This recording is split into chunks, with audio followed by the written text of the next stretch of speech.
Those who have been keeping up with the show, Steven Jay Dow passed away September, I think it was the 15th, I believe it was. And so we're going to honor him today.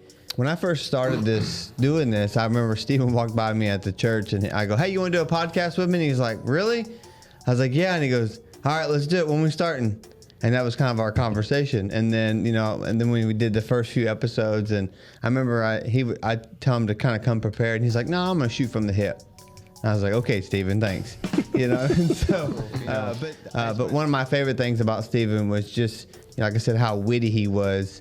But he was real. He was so sincere. Yeah, but Steve Dow was one of the first ones that came up to me after the first time I was there, and he had not a problem giving me his name, his phone number, what he did, who he was. And they just become, an automatic just friendship that quick. Yeah. From that point, would mentor me. He become a brother, and he become a spiritual father to me. There'd be times I'd come in the morning, and he always got here to the ministry house way early, just to clean or whatever. Nobody knows what he was really doing. But he'd have the ministry house just jamming. You'd hear it from outside. And I'd walk in, and it looked like a bad John Travolta movie, boy. He'd be out there just dancing and scooting and moving, and he'd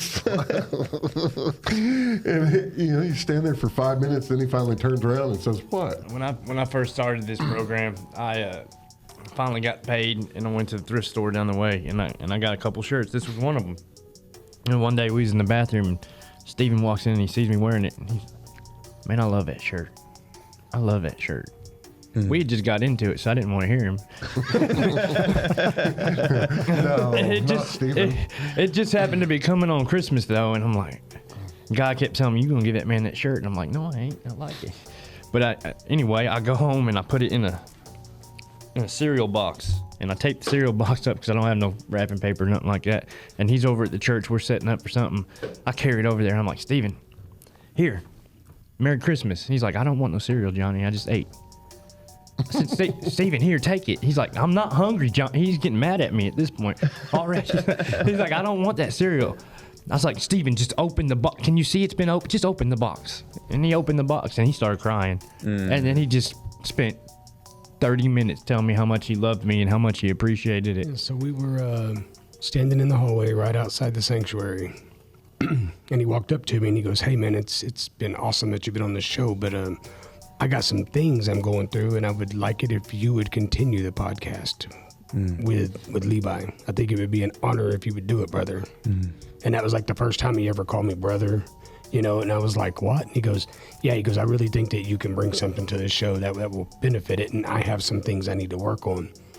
Most of us realized what that was. Yeah. He had some stuff going on, and God rest his soul now. But it was cool the way he grabbed me. Like, he literally grabbed me and pulled me right by the classroom. He does that. Yeah, and when he like, it was so intense. Like, he was, you could tell it was not a joking moment. It was a serious moment. "Hey, man, I've got some things I got to look at and work on, personal." And he didn't say nothing at that time. Yeah. But the way he said, "It would be an honor, brother, if you would continue the podcast with Levi, stay on the podcast with Levi, and keep it going."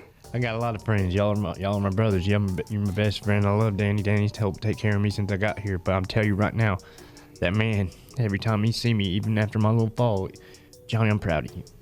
Johnny, I thank you for everything you do for us." Because sometimes I feel like people don't see everything I try to do to help out and everything I try to do right. But Steven, whether he was mad at me, whether he was on a tirade, whatever, he would stop me. "Johnny, thank you for everything you do." He'd be yelling. I cannot, in my right mind, say, "Well, we're doing this without him." No, we're still doing this with him. Oh yeah. He's like to me, he's like the inspiration for us to continue to do this, man. He's the little push or the nudge we need to show up here on a Wednesday evening or a Saturday morning, just to go through this and get it out there and continue what he started with you.